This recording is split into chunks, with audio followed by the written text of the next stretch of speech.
Hello students, my name is Devojit Shah and welcome to my YouTube channel Laws of Physics। तो आज का video class 12 JEE mains NEET हर एक section के लिए important होने वाला है। तो आज हम लोग ये सब टॉपिक डिस्कस करेंगे। पहले हम लोग डाइपोल मोमेंट का कुछ बेस्ट प्रॉब्लम डिस्कस करेंगे। मैंने आप लोगों को अपने लास्ट वीडियो में सिखाया था कि कैसे हम लोग कोई चार्ज सिस्टम का डाइपोल मोमेंट निकालते हैं। अगर आप लोगों ने मेरा लास्ट वीडियो नहीं देखा है तो आप लोग एक बार जरूर देख लेना। इसके बाद हम लोग इलेक्ट्रिक क्वाड्रपल मोमेंट के केस में इलेक्ट्रिक फील्ड का क्या एक्सप्रेशन होगा वो डिस्कस करेंगे और उसके साथ कुछ न्यूमेरिकल भी डिस्कस करेंगे। इसके बाद हम लोग अगर कोई डाइपोल को हम लोग यूनिफॉर्म इलेक्ट्रिक फील्ड में रखते हैं तो उसके ऊपर टॉर्क का क्या एक्सप्रेशन होता है वो डिस्कस करेंगे और कुछ स्पेशल केस डिस्कस करेंगे। इसके बाद हम लोग इस टॉपिक के ऊपर कुछ न्यूमेरिकल डिस्कस करेंगे। तो आज का वीडियो बहुत ही इंपॉर्टेंट और इंटरेस्टिंग होने वाला है। तो बिना टाइम वेस्ट किए आज का जर्नी स्टार्ट करते हैं। ये आज का पहला प्रॉब्लम और ये प्रॉब्लम है find the dipole moment of the system. ये XY प्लेन में एक इक्वेटर ट्रायंगल है। ट्रायंगल का हर एक साइड का लेंथ है L और तीनों कॉर्नर पर तीन चार्ज है। इस कॉर्नर पर प्लस q, इस कॉर्नर पर प्लस q और इस कॉर्नर पर माइनस 2q। हमें डाइपोल मोमेंट निकालना है और इन चारों ऑप्शन में से कोई भी एक होगा। तो कैसे हम लोग ये कर सकते हैं? अगर कोई चार्ज सिस्टम का डाइपोल मोमेंट निकालने के लिए बोला है तो हम लोग पहले चेक करेंगे कि नेट चार्ज जीरो हो रहा है या नहीं हो रहा है। अगर नेट चार्ज जीरो हो रहा है तभी हम लोग उस केस में नेट डाइपोल मोमेंट निकाल सकते हैं। तो आप लोग एक बार वीडियो पॉज करके ट्राई कर लीजिए। मैं आप लोगों को ये रिक्वेस्ट करता हूं, ठीक है? तो आई होप आप लोगों ने ये प्रॉब्लम कर लिया होगा। तो नेट चार्ज कितना है? Q net. ये Q Q Q plus Q और ये बन गया माइनस 2Q। तो 2Q माइनस 2Q 0, ठीक है? तो नेट चार्ज 0 है। तो इस केस में हम लोग डाइपोल मोमेंट निकाल सकते हैं। डाइपोल मोमेंट हम लोग कैसे निकालते हैं? क्या फॉर्मूला था? Summation of take charge with sign into position vector with respect to coordinate system। तो इस केस में नेट चार्ज 0 हो रहा है, हम लोग डाइपोल मोमेंट निकाल सकते हैं। ये स्टेटमेंट का क्या इक्वेशन है वो एक बार देख लो।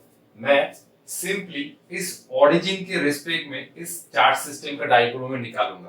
तो Q चार्ज का कोऑर्डिनेट क्या है? Q चार्ज का कोऑर्डिनेट है सिंपली 0,0, ठीक है? तो जस्ट क्या करो, इसको इसके साथ मल्टीप्लाई करो, Q into 0।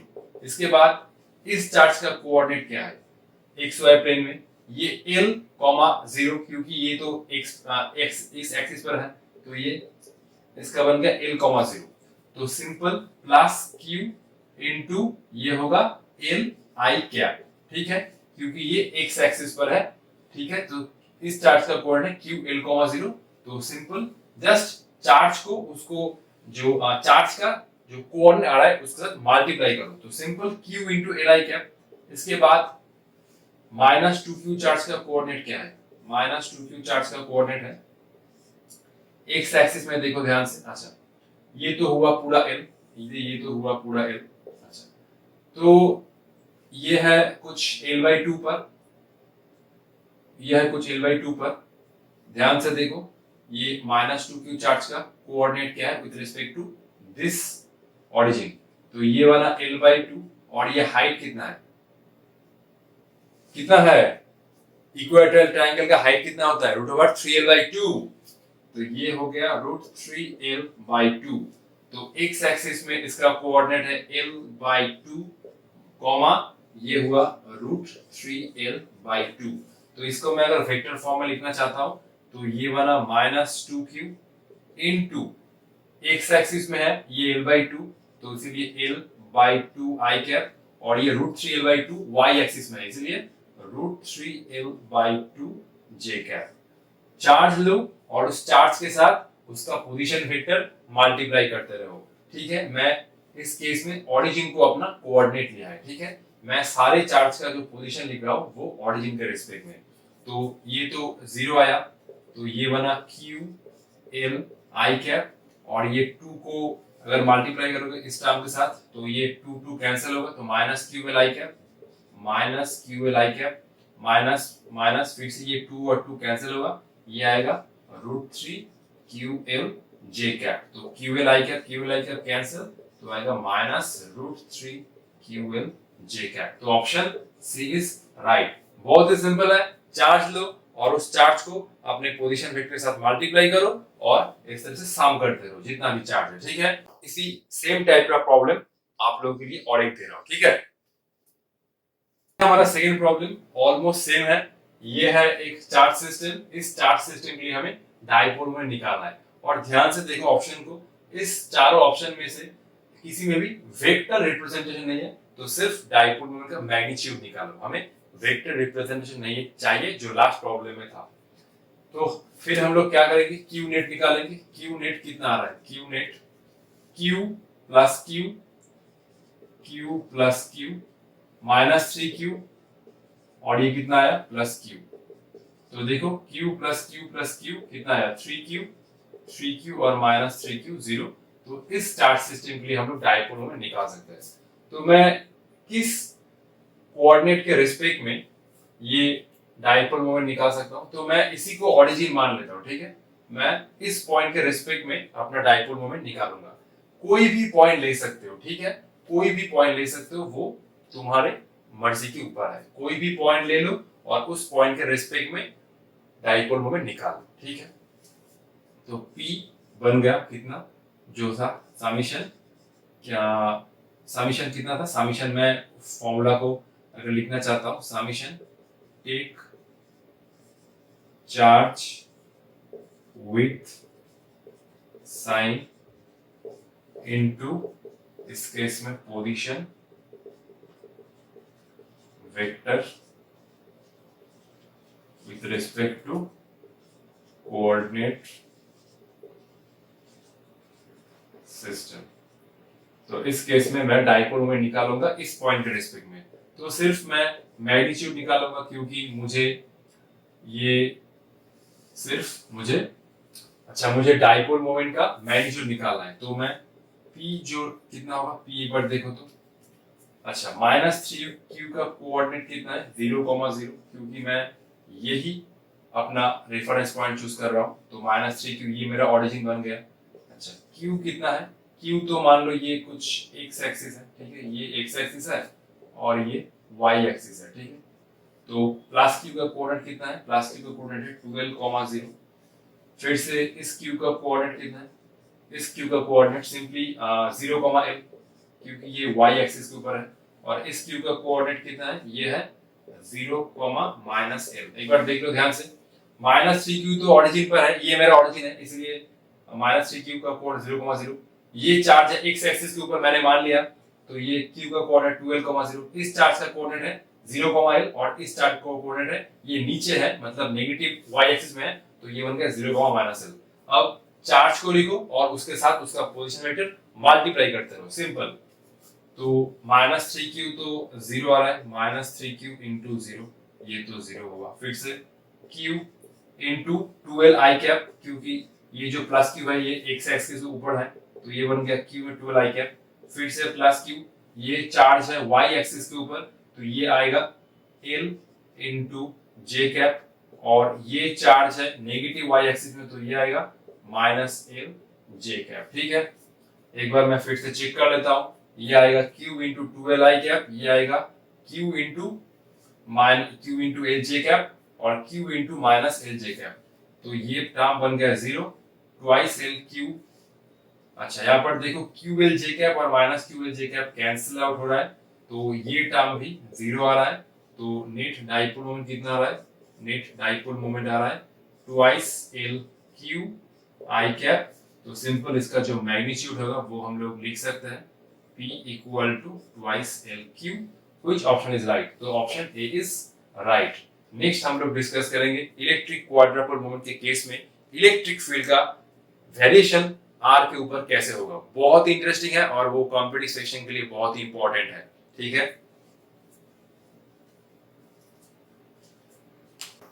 तो ये है क्वाड्रपल का केस, आप लोग एक बार ध्यान से देख लीजिए। पॉइंट चार्ज के केस में इलेक्ट्रिक फील्ड का वेरिएशन कितना था, सिंपली हम लोग लिख सकते हैं E प्रोपोर्शनल टू 1/r²। ये तो हमने बहुत बार देखा था। डाइपोल के केस में पहले Q नेट निकालो, कोई भी चार्ज सिस्टम का टोटल चार्ज निकालो, फिर अगर टोटल चार्ज 0 होता है फिर हम लोग डाइपोल मोमेंट निकालेंगे। डाइपोल मोमेंट का फॉर्मूला ऑलरेडी मैंने आप लोगों को सिखा दिया है। फिर अगर डाइपोल मोमेंट 0 नहीं होता है तो इलेक्ट्रिक फील्ड होगा डाइपोल के वजह से E प्रोपोर्शनल टू 1/r³। ये तो हमने सीखा था कि इलेक्ट्रिक फील्ड जो होता है डाइपोल के एक्सियल पॉइंट पे और इक्वेटोरियल पॉइंट पे कितना होता है, प्रोपोर्शनल टू 1/r³। तो उस केस में जब डाइपोल मोमेंट 0 नहीं होगा तो हम लोग इलेक्ट्रिक फील्ड लिख सकते हैं डाइपोल की वजह से 1/r³। और ये लास्ट केस बचा क्वाड्रपोल का केस, ध्यान से सुनना। इस कंसेप्ट के ऊपर ऑलरेडी जेई में एक बार प्रॉब्लम आ चुका है।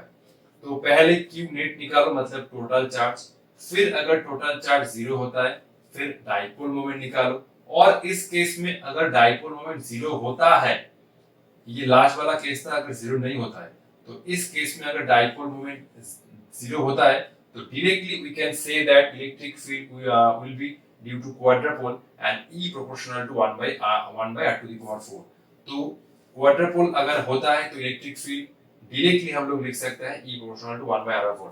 अब कुछ स्टूडेंट पूछेंगे सर क्वाड्रपोल मोमेंट कैसे निकाले, तो वो हमारे सिलेबस में नहीं है।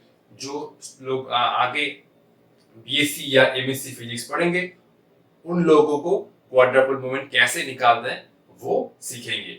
मैंने अपने बीएससी फिजिक्स के कोर्स में ये सीखा था, बहुत ही लेंथी प्रोसेस है, ठीक है। तो क्वाड्रपल मोमेंट का जो कैलकुलेशन है वो हमारे सिलेबस में नहीं है, सिर्फ इलेक्ट्रिक फील्ड का वेरिएशन के ऊपर ऑलरेडी जेई में एक बार प्रॉब्लम आया है।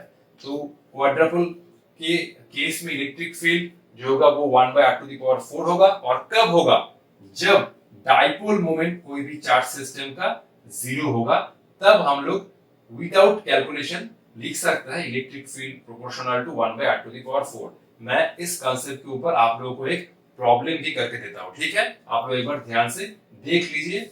बस यही है, अगर डाइपोल मोमेंट नॉन जीरो होता है तो वो इलेक्ट्रिक फील्ड बनेगा डाइपोल की वजह से, और अगर डाइपोल मोमेंट 0 होता है तो उस केस में इलेक्ट्रिक फील्ड बनेगा क्वाड्रपोल की वजह से, ठीक है। और ये बनेगा 1/r⁴। आप लोग एक बार देख लीजिए। तो ये है हमारा नेक्स्ट प्रॉब्लम। तो इस केस में y एक्सिस में चार चार्ज है। ये चार्ज है -2d जो है ये -q, ये चार्ज है -d पर जो है +q, और ये चार्ज है d और 2d पर, और ये चार्ज है +q और -q। हमें इलेक्ट्रिक फील्ड का जो मैग्नीट्यूड है वो निकालना है on the x axis at x equal to d। x equal to d कोई भी पॉइंट ले सकते हो, और इस केस में जो कैपिटल D है वो स्मॉल d से बहुत ज्यादा है। तो इलेक्ट्रिक फील्ड x एक्सिस के ऊपर कोई एक पॉइंट है D, मान लो कि ये एक कुछ पॉइंट है x equal to capital D, तो इस पॉइंट पर इलेक्ट्रिक फील्ड का वेरिएशन क्या होगा, ठीक है। तो आप लोग एक बार वीडियो पॉज करके ट्राई कर लीजिए, ठीक है।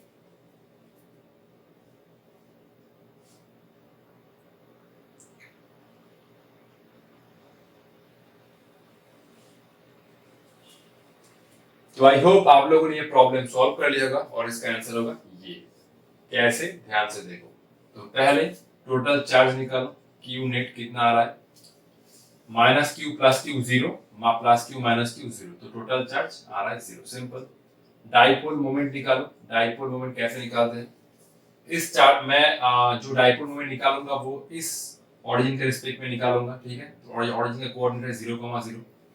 तो ये चार्ज का जो पोजीशन वेक्टर है वो कितना है, -q, और इसका पोजीशन वेक्टर है 2dj कैप, क्योंकि ये y एक्सिस के ऊपर है, तो ये बन गया 2dj कैप। फिर से ये है +q, और इस चार्ज का पोजीशन वेक्टर है dj कैप, ठीक है, dj कैप। फिर से ये है +q, और इसका जो पोजीशन वेक्टर है वो कितना है, -dj कैप, क्योंकि ये नेगेटिव y एक्सिस में है, तो ये है -dj कैप, फिर प्लस, और ये है -q, ये है -q, और ये इसका जो पोजीशन वेक्टर है वो कितना है, -2dj कैप, -2dj 2d(j)। अब ये कितना होगा, minus 2q(d)(j) plus q(d)(j) minus q(d)(j) plus 2q(d)(j). ये minus plus cancel, minus plus cancel, तो ये आएगा 0। तो सिंपल हमने सीखा था कि कोई चार्ज सिस्टम का अगर डाइपोल मोमेंट 0 होता है तो वो इलेक्ट्रिक फील्ड आएगा क्वाड्रपल के केस में, और वो बन जाएगा E proportional to 1/d⁴।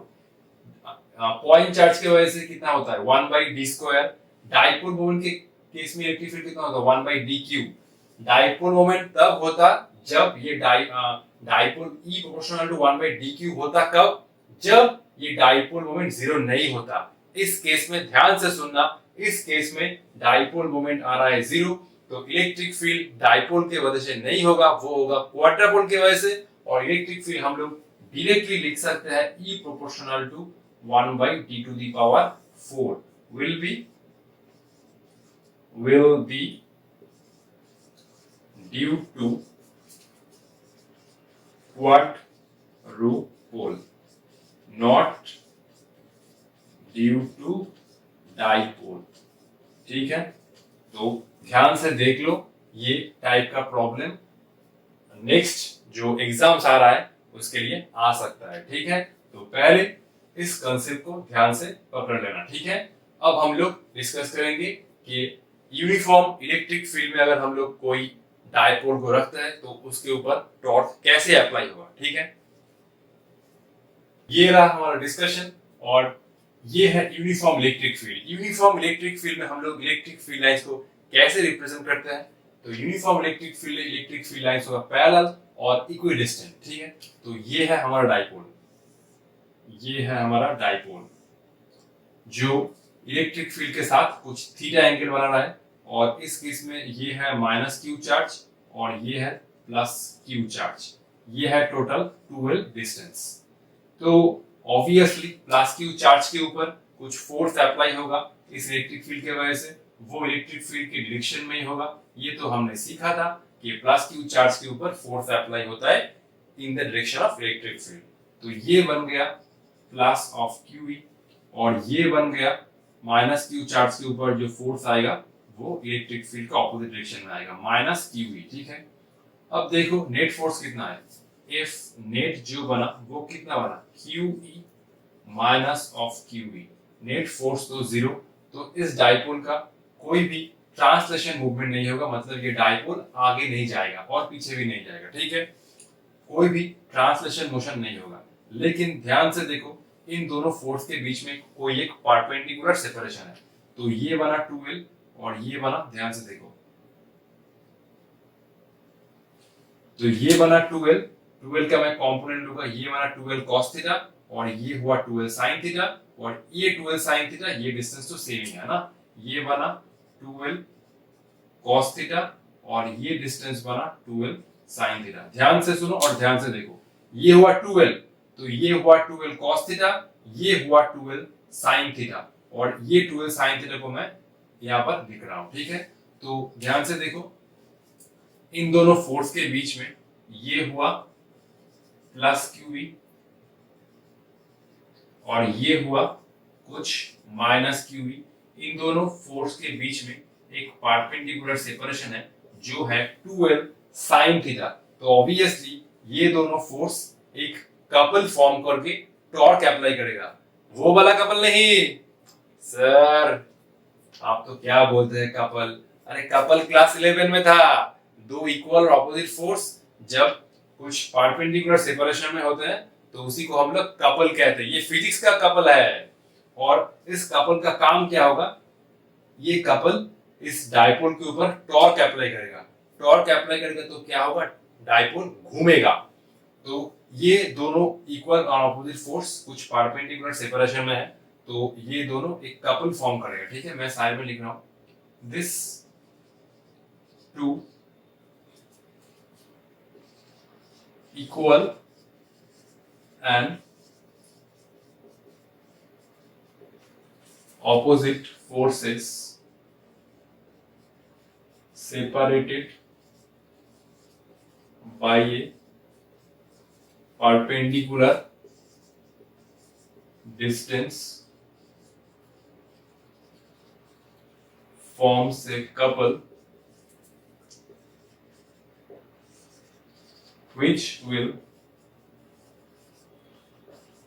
exert a torque on the dipole। तो ये दोनों फोर्स एक कपल बनाएगा और वो कपल इस डाइपोल के ऊपर टॉर्क अप्लाई करेगा। तो टॉर्क का एक्सप्रेशन क्या है? टॉर्क का एक्सप्रेशन क्या है? टॉर्क हो जाएगा, जो टॉर्क होगा वो कितना होगा? टॉर्क बनेगा टाउ, ये होगा magnitude of either force into perpendicular separation between them. ठीक है, तो कोई भी एक फोर्स का मैग्नीट्यूड ले लो। ठीक है, तो ये बन जाएगा टॉर्क इक्वल टू कितना बना? Q इंटू ई इंटू ये कितना बनेगा? परपेंडिकुलर सेपरेशन कितना है? 12 साइन थीटा। तो ये बना 12 साइन थीटा। नेक्स्ट केस में मैं इसको लिख सकता हूं P into E into sine theta. P क्या है? P है सिंपल 2Lq जो है डाइपोल मोमेंट। ठीक है, आई होप ये आप लोग तो जानते ही होंगे। तो टॉर्क बना कितना? Pe sine theta. और इस टॉर्क का काम क्या होगा?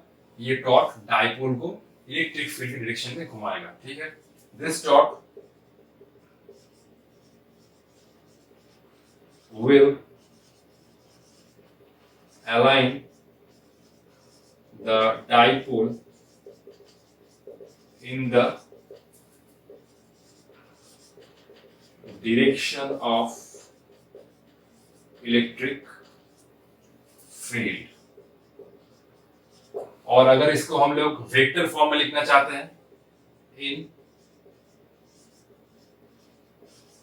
वेक्टर फॉर्म, तो tau vector equal to P cross E, क्योंकि क्रॉस प्रोडक्ट में साइन थीटा आता है। और हम लोग टॉर्क का डायरेक्शन कैसे निकालेंगे? Simply by right hand thumb rule.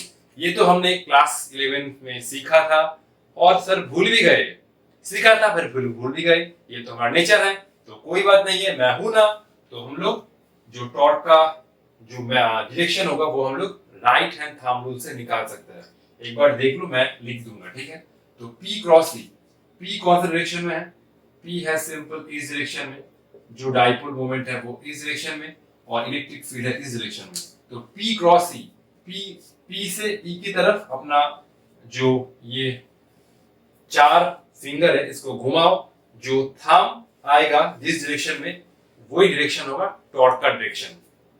ठीक है, तो P क्रॉस E, P है इस डायरेक्शन में, डाइपोल मोमेंट है होता है -q टू +q, और इलेक्ट्रिक फील्ड है इस डायरेक्शन में। इसको घुमाओ, जो थंब का डायरेक्शन होगा वही होगा टॉर्क का डायरेक्शन। यही है right hand thumb rule.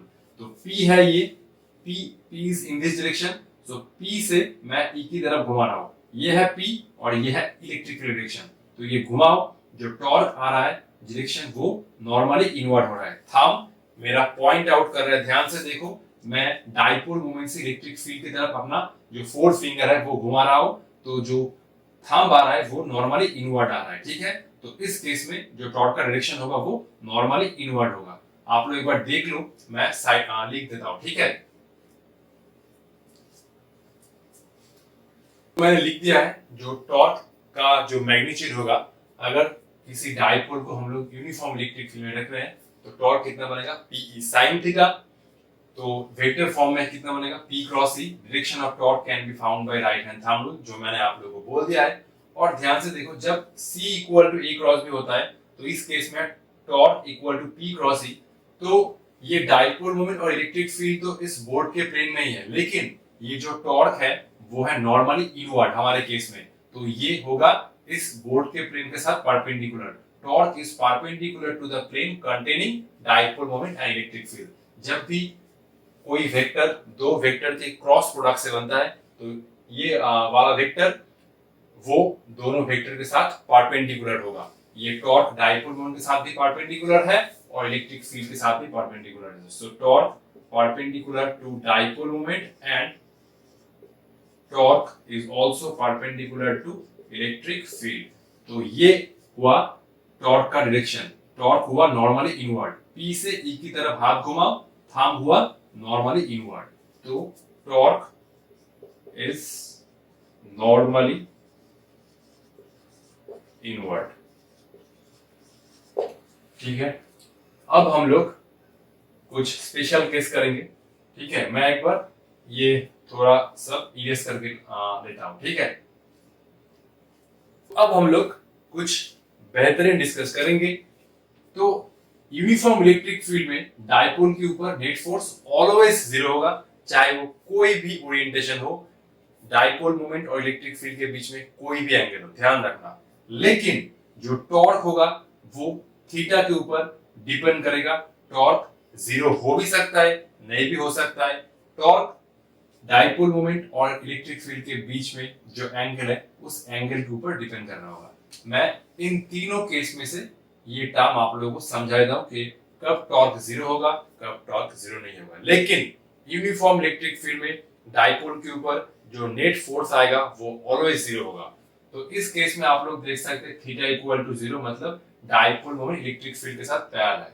Electric field is from left to right और ये डाइपोल मोमेंट जो है इलेक्ट्रिक फील्ड की डायरेक्शन में है। अब डाइपोल मोमेंट डायरेक्शन क्या है, वो है -q टू +q। तो ध्यान से देख सकते हो कि dipole moment is parallel to electric field. तो टॉर्क कितना आएगा, टॉर्क जो आएगा वो मिनिमम pe sin 0 0 होता है। इस केस में डाइपोल मोमेंट जो है वो इलेक्ट्रिक फील्ड के ऑपोजिट डायरेक्शन में है। Electric field is from left to right और जो डाइपोल मोमेंट है वो ऑपोजिट डायरेक्शन में। देख सकते हो ये डाइपोल मोमेंट है इस डायरेक्शन में -q टू +q।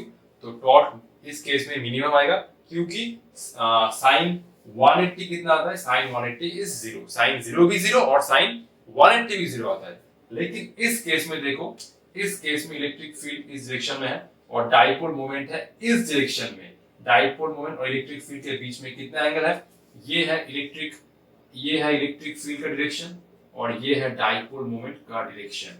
तो दोनों के बीच में एंगल कितना है, 90 डिग्री। तो जब डाइपोल मोमेंट इलेक्ट्रिक फील्ड के साथ परपेंडिकुलर हो तो इस केस में डाइपोल के ऊपर मैक्सिमम फोर्स अप्लाई होगा, वो होगा Pe sin 90, तो P into E। तो यूनिफॉर्म इलेक्ट्रिक फील्ड में डाइपोल मोमेंट अगर इलेक्ट्रिक फील्ड के साथ परपेंडिकुलर हो तभी उसके ऊपर मैक्सिमम टॉर्क अप्लाई होगा। तो आप लोग इजीली देख सकते हैं कि इन दोनों ओरिएंटेशन में टॉर्क जीरो आ रहा है और इस ओरिएंटेशन में टॉर्क जो आ रहा है मैक्सिमम। तो सिंपल, यूनिफॉर्म इलेक्ट्रिक फील्ड में फोर्स ऑलवेज जीरो होगा, लेकिन टॉर्क डिपेंड करेगा ओरिएंटेशन के ऊपर, मतलब टॉर्क डाइपोल मोमेंट और इलेक्ट्रिक फील्ड के बीच में जो एंगल है उस थीटा के ऊपर डिपेंड करेगा। ठीक है, अब हम लोग ये केस डिस्कस करेंगे कि अगर हम लोग डाइपोल को नॉन यूनिफॉर्म इलेक्ट्रिक फील्ड में रखते हैं तो फोर्स और टॉर्क का जो वैल्यू है वो कब जीरो होगा और कब जीरो नहीं होगा। ठीक है, तो अब हम लोग डिस्कस करेंगे कि अगर हम लोग एक डाइपोल को नॉन यूनिफॉर्म इलेक्ट्रिक फील्ड में रखते हैं तो उस केस में फोर्स और टॉर्क कब जीरो होगा, कब जीरो नहीं होगा।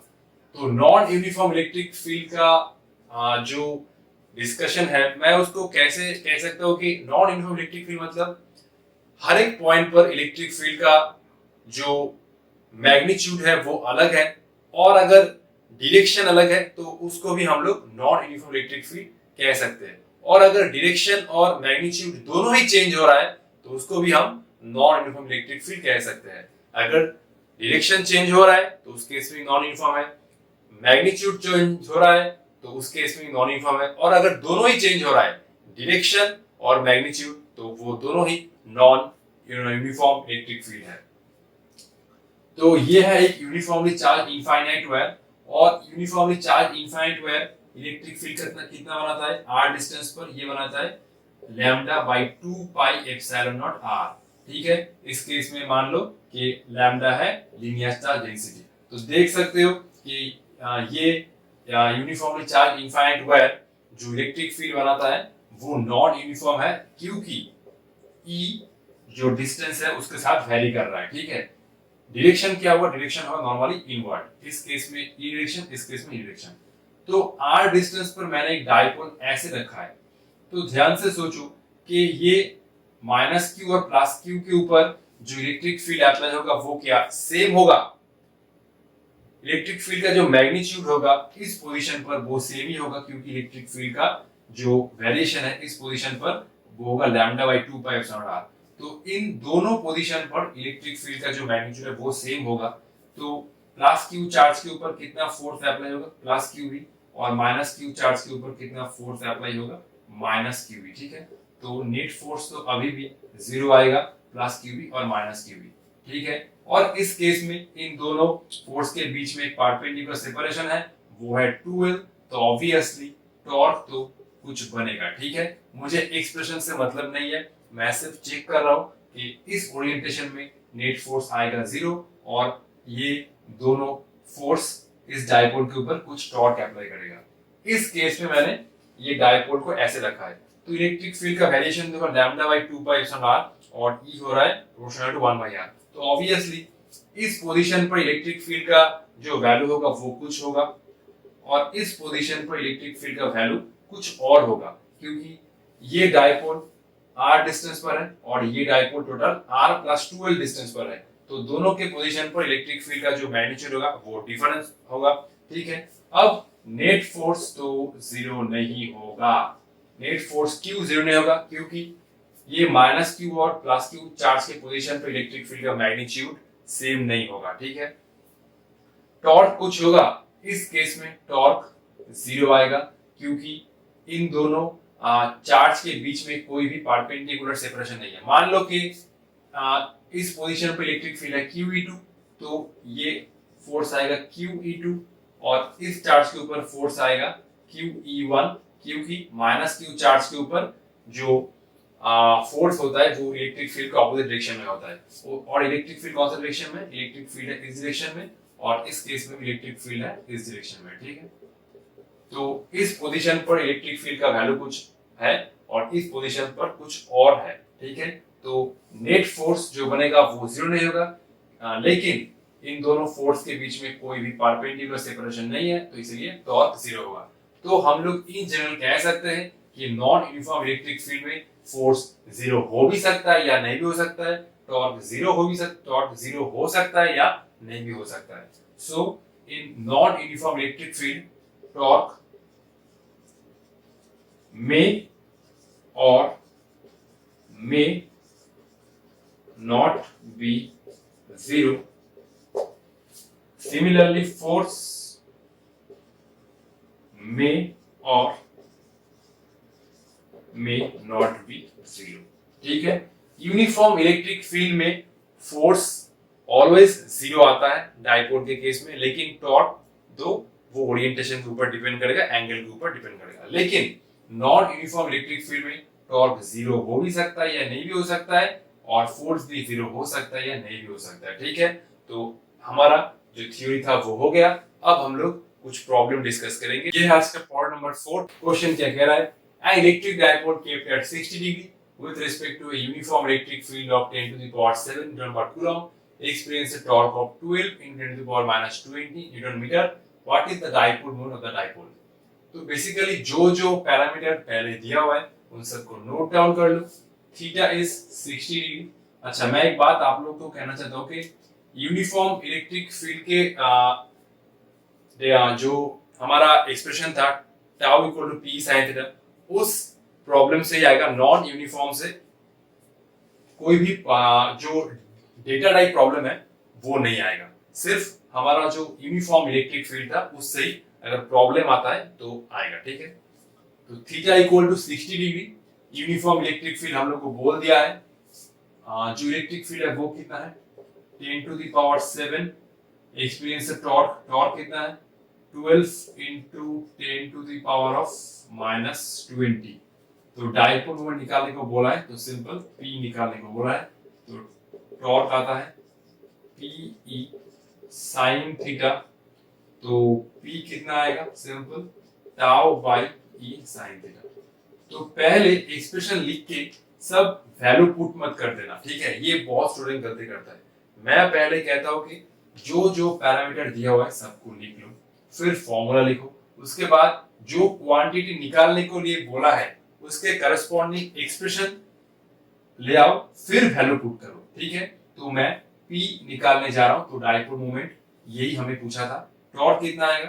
टॉर्क आएगा 12 into 10 to the power of -20।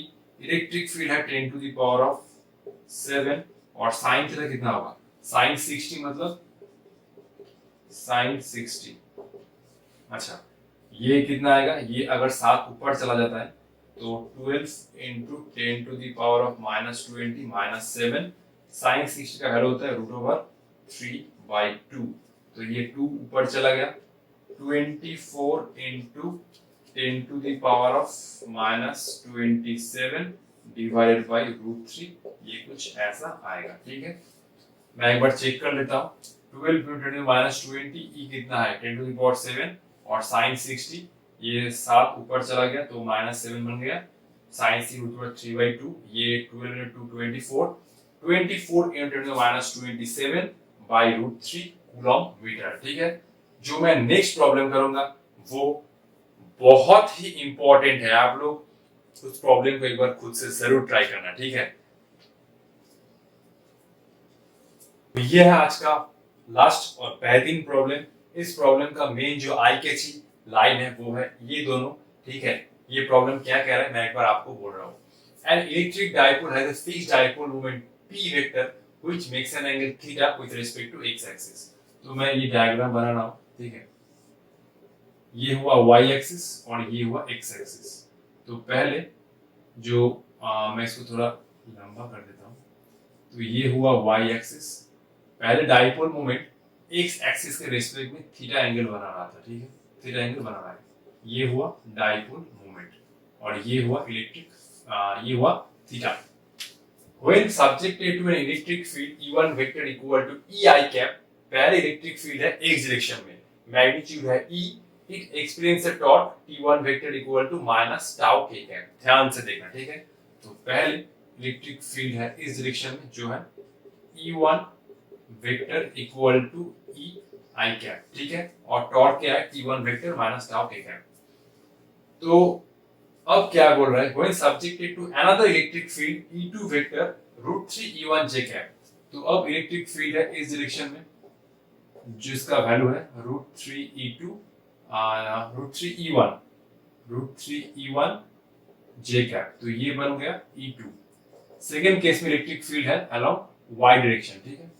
ये हुआ सेकंड केस में इलेक्ट्रिक फील्ड का डायरेक्शन। तब डाइपोल के ऊपर टॉर्क कितना बना? T2 वेक्टर, और वो T2 वेक्टर पहले वाले टॉर्क का इक्वल और ऑपोजिट है, तो हमें ये थीटा एंगल निकालना है। तो कैसे कर सकते हैं हम लोग? मैं एक काम करता हूँ, इस डाइपोल का दोनों कॉम्पोनेंट ले रहा हूँ, एक हुआ x डायरेक्शन में, दूसरा y डायरेक्शन में। तो ये P है, इसका एक कॉम्पोनेंट हुआ इधर P cos थीटा और दूसरा बना इधर। सिंपल, पहले डाइपोल मोमेंट जो x एक्सिस एंगल बना है वो थीटा है। पहले केस में इलेक्ट्रिक फील्ड है अलोंग x डायरेक्शन, दूसरे केस में इलेक्ट्रिक फील्ड है अलोंग y डायरेक्शन। पहले केस में टॉर्क है T1 वेक्टर, दूसरे केस में जो टॉर्क है वो है T2 वेक्टर। तो मैं P का अभी कंपोनेंट बना रहा हूं। तो ये हुआ एक कंपोनेंट जो है P ऑफ cos थीटा, और दूसरा कितना बना? दूसरा हुआ P ऑफ sin थीटा, ठीक है। एक कंपोनेंट हुआ P cos थीटा, दूसरा हुआ P sin थीटा। अगर मैं डाइपोल मोमेंट को लिखना चाहता हूं तो P cos थीटा जो कंपोनेंट है वो है x डायरेक्शन में, और P sin थीटा जो कंपोनेंट है वो है y डायरेक्शन में, ठीक है। अब पहले वाला टॉर्क, अच्छा, तो मैं जो टॉर्क का फॉर्मूला जानता हूं वो कितना होता है? Torque equal to P cross E, ठीक है।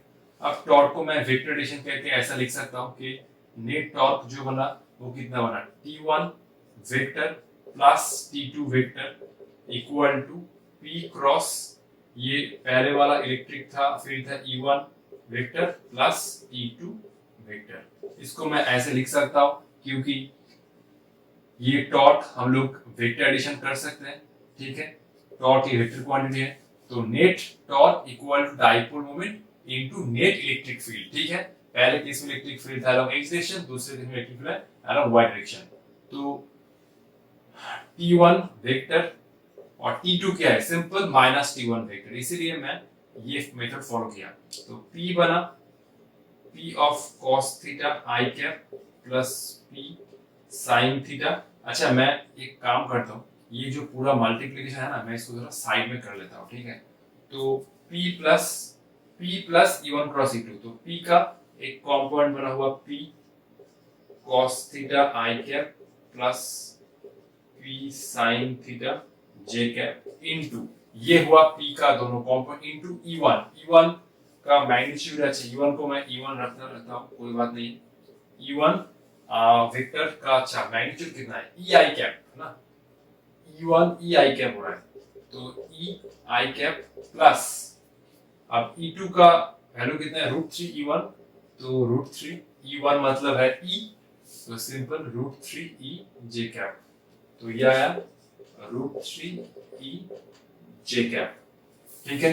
E1 मतलब EI कैप और E2 मतलब √3 E1 J कैप, E1 का मतलब तो है E है, ठीक है। तो मैं इसको क्रॉस प्रोडक्ट करूंगा, ये है I, ये है J, ये है K, ठीक है। अगर क्लॉकवाइज चलता है तो प्लस और अगर एंटी क्लॉकवाइज तो माइनस। तो मैं पहले, अच्छा देखो I क्रॉस I, जब ये टर्म मल्टीप्लाई हो रहा है तो I क्रॉस I 0 आएगा, नहीं आएगा। अब मैं इस टर्म के साथ मल्टीप्लाई कर रहा हूँ, तो P cos थीटा आएगा, P cos theta √3 E1 √3 E, ठीक है। और ये I क्रॉस J कितना आता है, I क्रॉस J क्लॉकवाइज चल रहा है तो K कैप, ठीक है, K कैप प्लस, देखो ध्यान से, J cap J cap, J cap, ये दोनों टर्म तो 0 होगा, J क्रॉस J 0 आता है, तो सिर्फ ये टर्म और ये टर्म मल्टीप्लाई होगा, तो P sin theta into E J cross I कितना आता है, J क्रॉस I आता है माइनस K कैप, ठीक है, माइनस K कैप, तो ये कितना रहा है, √3 PE cos theta K cap minus PE sin theta K cap, ठीक है। तो ये पूरा हुआ ये, ठीक है। तो √3 PE cos theta K cap minus PE sin theta K cap. अब ये पूरा टर्म बन गया 0, T1 माइनस T1 वेक्टर, क्योंकि T2 वेक्टर जो था माइनस ऑफ T1 वेक्टर था, तो ये बन गया 0। मैं यहाँ से PE कॉमन ले सकता हूँ। अच्छा ध्यान से देखो, PE K कैप मैं कॉमन ले सकता हूँ, तो ये बना √3 cos theta minus of sin theta, ये तो 0 हो गया, तो ये बना sin theta equal to √3 cos theta sin theta, cos theta को मैं इधर ले रहा हूँ, तो ये बना tan थीटा इक्वल टू √3, तो थीटा कितना बन रहा है 60 डिग्री, क्योंकि tan थीटा इक्वल √3 था, ठीक है। प्रॉब्लम बहुत ही आसान था और कंसेप्चुअल भी था, तो ठीक है, आज के लिए इतना ही। मिलते हैं नेक्स्ट वीडियो में हम लोग oscillation of electric dipole discuss करेंगे, उसका एसएचएम मतलब सिंपल हार्मोनिक मोशन क्या कैसे होता है, टाइम पीरियड क्या होता है, कुछ बेहतरीन न्यूमेरिकल डिस्कस करेंगे, ठीक है। तो ऑल द बेस्ट।